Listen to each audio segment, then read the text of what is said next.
Now in this final section we'll just do one or two little details, starting with the figures.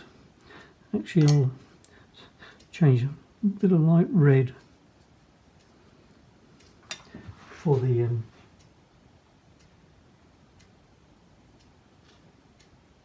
faces. They're coming towards us.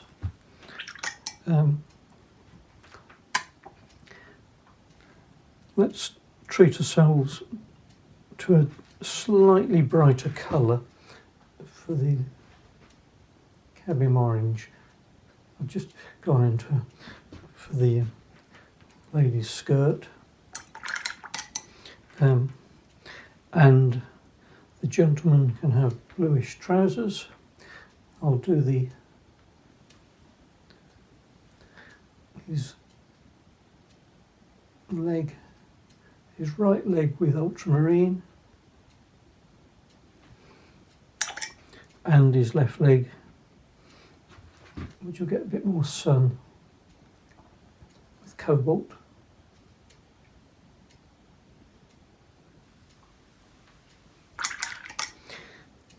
Let's give him shirt sleeves, and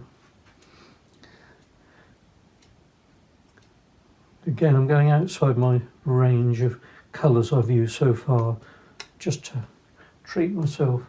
This is a little bit of alizarin crimson for the lady's top, but I don't want to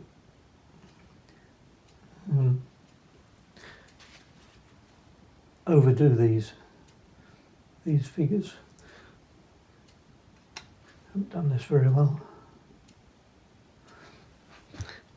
And always give them a little bit of shadow across,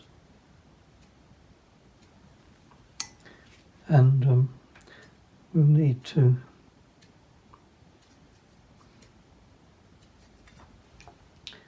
just indicate her legs.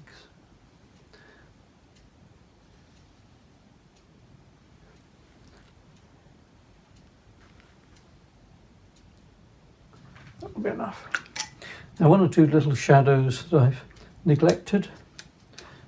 There's a shadow down obviously on the inside of here. Tiny bit of shadow on some of this fence, so it doesn't stick out quite so much. Bit of shadow from some of these bushes coming across there.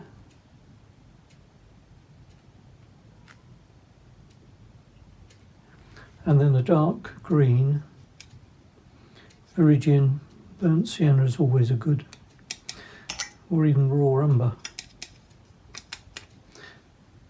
where it's on the grass. A little bit of texturing here.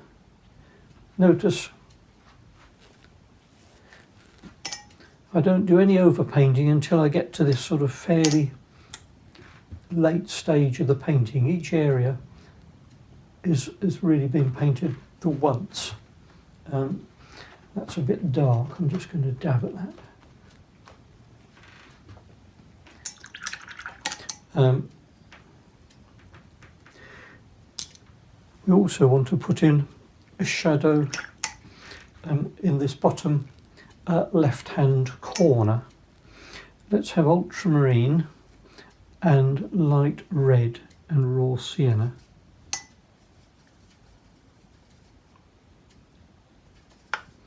And this shadow here is quite a useful shadow because it will indicate the contour of that slope.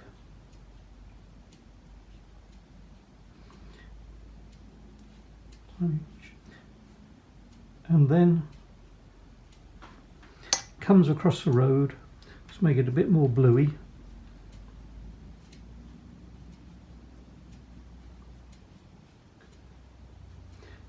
It's a shadow formed by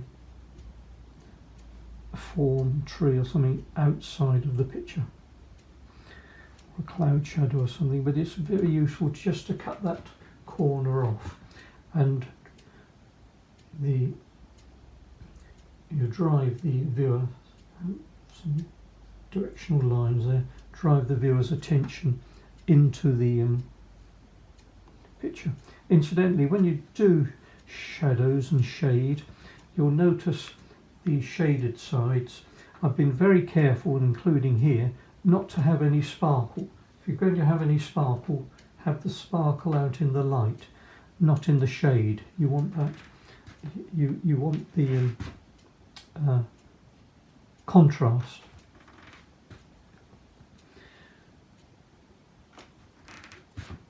And another little shadow perhaps here, or just for the sake of the picture really, more than anything else. Now when you get to the stage of you're wondering what to add, then you know that the painting has been done. Don't look round for things to add.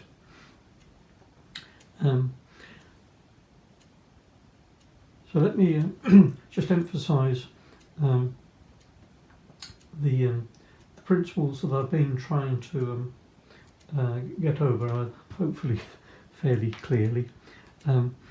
Having got your drawing, and drawing is the most important thing, I should say, but that's a separate lesson altogether. Try to get that clean, fresh look by painting each area just the once, the way you want it to look at the end of the painting. Go for the end straight away.